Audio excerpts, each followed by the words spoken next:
తమిళనాడులో పూంపుహార్ అని ఒక నగరం ఉండేదంట. అక్కడ అది అంతర్జాతీయ ఓడరేవు కేంద్రం అంట. అది గూడా సముద్ర గర్భంలో కలిసిపోయిందంటారు. దానికి గూడా ఏమన్నా చారిత్రక ఆధారాలున్నాయా?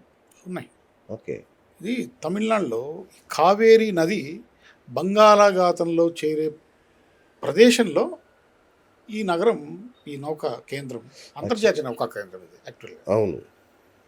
ఇది చోళుల కాలంలో విలసిల్లినటువంటి అద్భుతమైనటువంటి పట్టణము మరియు అంతర్జాతీయ నౌకా కేంద్రం. దాదాపు 7 ఖండాలతో ఈ అంతర్జాతీయ నౌకా కేంద్రం వ్యాపారాలు డీల్ చేసింది. 7 ఖండాలతో. ఈ విషయం మనకు గ్రీకు తత్వవేత్త టాలమీ రాశాడు. అంతేకాకుండా ఈ నగరము కేవలం సముద్రంలో మునిగిపోయి 15 మీటర్ల లోతులే మనకు కనిపిస్తుంది. నీకు ద్వారకా నగరం అన్న 40 మీటర్ల లోతులో ఉంది, ఇది 15 మీటర్ల లోతులోనే కనిపిస్తుంది. ఓకే. ఇది ఎలా మునిగిందండి? ఇది కూడా సునామీ వల్లే. సునామీ ఇలా వల్లనే ఇవన్నీ. అప్పుడు అంటే సునామీ వల్ల ఏమవుతుందంటే ఈ సముద్ర మట్టం పెరిగిపోయినప్పుడు భూమిని కొంచెం తనలోకి తీసేసుకుంటుంది. ఓకే. కరెక్ట్.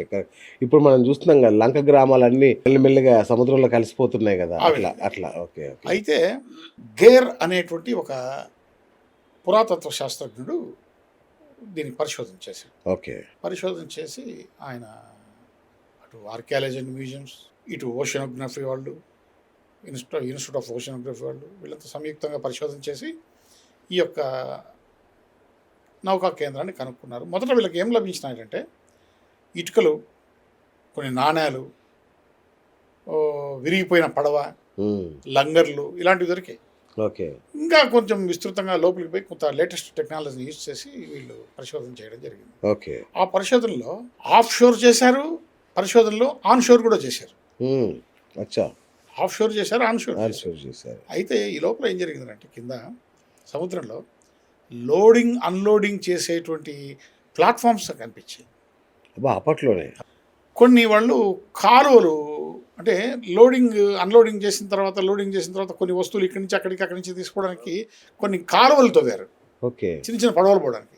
ఆ కాలువలు లభించాయి, పట్టణాలు లభించాయి. ఒక లైట్ హౌస్ కనిపించింది. ఆ లైట్ హౌస్ ఎట్లుంటుందంటే క్లియోపాట్రా లైట్ హౌస్ ఎట్లా ఉంటుందో అలాగే ఉంటుంది. సో ఆ విధంగా చోళులు ఇంత అద్భుతమైనటువంటి నగరాన్ని, ఆ రోజుల్లోనే అంతర్జాతీయ నౌకా కేంద్రాన్ని వీళ్ళు నిర్మాణం చేశారంటే సామాన్యమైనటువంటి విషయం కాదు. వీళ్ళంతా ఎక్కడి నుంచి వచ్చారంటే ఈ నిర్మాణం చేయడానికి అప్పట్లో ఉజ్జయిని, అవంతికా నగరాల్లో పెద్ద పెద్ద శిల్పులు, ఈ నిర్మాణం చేపట్టేటువంటి వ్యక్తులు, సివిల్ ఇంజనీర్స్ ఉండేవారు. వాళ్ళని పిలిపించి ఆ రోజుల్లో ఈ నిర్మాణాలంతా చేపట్టారు. ఇది 13వ శతాబ్దంలో 300 BCE సామాన్య శకంలో ఇది సముద్రంలో మునిగిపోయినట్లు మనకు శాస్త్రజ్ఞులు ధృవీకరించారు. ఎవరు కనుక్కున్నారు సార్? అంటే ఎవరు పరిశోధన చేశారు? మన గేర్ అని. ఆయన ఒక్కడే కనుక్కున్నారు. ఇందులో ఇప్పుడు ఈ ప్రాజెక్ట్ ఇంకా స్టిల్ కొనసాగుతుంది. ఇప్పుడు భారతీదాసన్ యూనివర్సిటీ, మద్రాస్ యూనివర్సిటీ వీళ్ళంతా కూడా దీంట్లో భాగస్వామ్యం అయినారు. ఈ ప్రాజెక్టు ఇంకా నడుస్తూనే ఉంది. ఓకే. ఈ విషయాలన్నీ కూడా మనకు సంగమ కాలంలో, సంగమ సాహిత్య వైభవం కాలంలో మనం మణిమేఖలై, శిలప్పధికారం లాంటి పుస్తకాల్లో ఈ యొక్క పూంపుహార్ యొక్క వైభవం అంతా మనకు కనిపిస్తుంది. ఓకే. అందులో ఉన్నాయి. పూంపుహార్ అనేది కామెడీ వర్డ్ లాగా వాడుతుంటే ఏంటో అనుకున్నా నేను. ఇంత పెద్ద చరిత్ర, అద్భుతమైనటువంటి అంతర్జాతీయ నౌకా కేంద్రము మరియు గొప్ప పట్టణం. రైట్. ఇప్పటిదాకా సముద్రం దాచుకున్న రహస్యాల గురించి మనం మాట్లాడుకున్నాం. ఇప్పుడు నేల మీద కొన్ని విషయాలు అడుగుతారు అన్నగారు, రహస్యాల గురించి. దాంట్లో ఒకటి కోనార్క్ సూర్య దేవాలయం.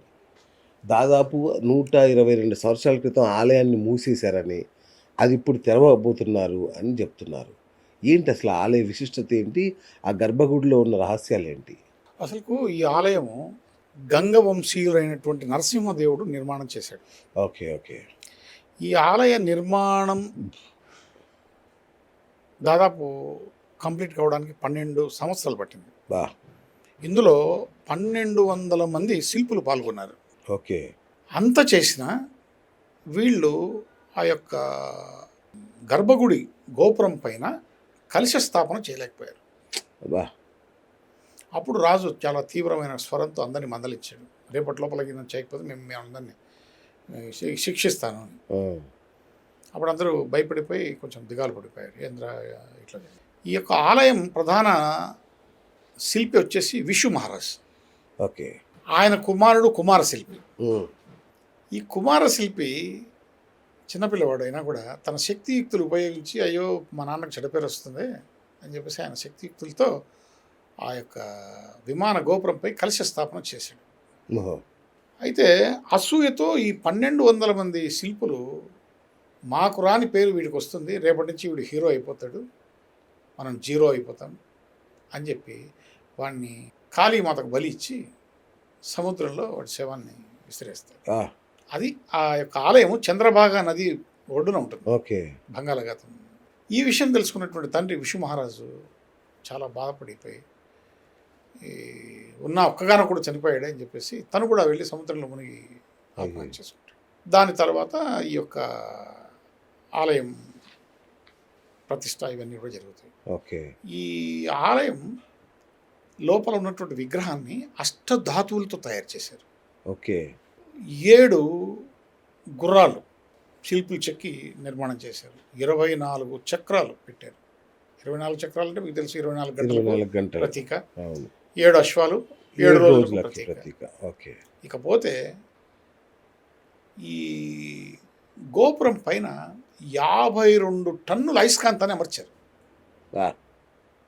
ఎప్పుడు 1264 సంవత్సరాలు కాలంలో 52 టన్నుల అయస్కాంతాన్ని అమర్చారు.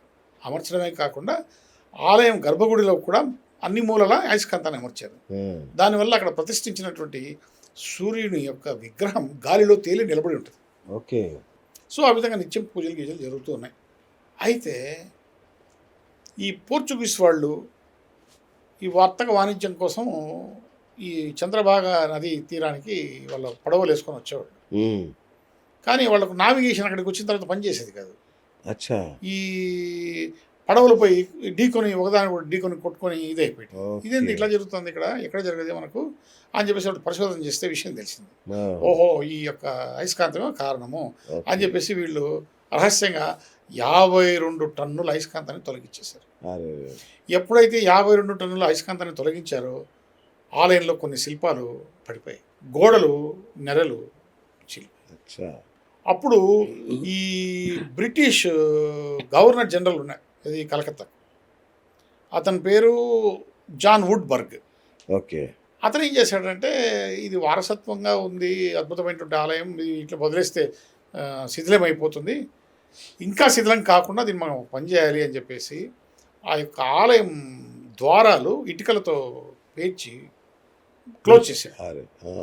వీళ్ళు 52 టన్నుల అయస్కాంతం తీసేసినలే, పైన హోల్ ఉందిగా, ఆ హోల్లో నుంచి మొత్తం ఇసుకను వేశారు ఎక్కడికి, గర్భగుడికి. ఆ ఇసుకతో పూర్తిగా నింపేశారు గర్భగుడిని. దీనివల్ల ఆ యొక్క ఆలయం గోడలు పడకుండా నిలబడ్డాయి. ఓకే. అయితే విగ్రహం ఏమైందో తెలియదు, ఈ అష్టధాతులతో చేసినటువంటి విగ్రహం తెలియదు. కానీ కొంతమంది ఏమంటారంటే ఢిల్లీ నేషనల్ మ్యూజియంలో ఈ విగ్రహం ఉంది, అదే ఇది విగ్రహం అని చెప్పేసి. అయితే ఇక్కడ ఒక 3 విగ్రహాలు కూడా ఉన్నాయి. ఇక్కడ ఈ యొక్క కౌరవ ఆలయంలో బాలసూర్యుడు, బాల్యం, మధ్య వయస్కుడు సూర్యుడు, యవన సూర్యుడు, వృద్ధాప్య సూర్యుడు, ఆయన్ను 3 రకాలుగా 3 వయసుల్లో ఉన్నట్టుగా చిత్రీకరించి శిల్పాలను పెట్టడం కూడా జరిగింది. ఓకే.